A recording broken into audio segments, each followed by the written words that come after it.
कहानी सुनहरा हंस। एक हंस था जिसके पंख सुनहरे थे। वे एक तालाब में रहता था। उस तालाब के पास ही एक बूढ़ी औरत अपनी 2 बेटियों के साथ रहती थी। परिवार पड़ोसियों की दया पर पल रहा था। हंस ने देखा कि बुढ़िया का जीवन कितनी कठिनाई से बीत रहा है। हंस ने सोचा, अगर मैं इसे एक एक पंख देता हूँ तो वह उसे बाजार में बेचकर धन कमा सकता है। इस तरह वह सुख से जिएंगे। एक दिन हंस उड़ा। वह उनके घर की टूटी फूटी छप्पर वाली छत पर आ बैठा। यह देख बुढ़िया बोली, यहाँ क्या लेने आए हो? हमारे पास तुम्हें देने के लिए कुछ नहीं है। हंस ने कहा, मैं तुम्हें सुनहरे पंख देने आया हूँ। तुम इसे बेचकर धन कमा सकती हो। मुझसे तुम्हारी हालत देखी नहीं जाती। यह कहकर हंस ने एक सुनहरा पंख झाड़ा और वहां से उड़ गया।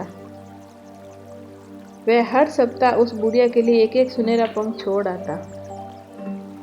जल्दी से वह गरीब औरत अमीर हो गई। वह अपनी 2 बेटियों के साथ सुख चैन से रहने लगी। लेकिन वह बुढ़िया काफी लालची हो गई। वह जल्दी से जल्दी सारे सुनहरे पंख पाना चाहती थी। एक दिन उसने बेटियों से कहा, हम नहीं जानते कि पक्षी हमारी मदद के लिए कब तक आता रहेगा।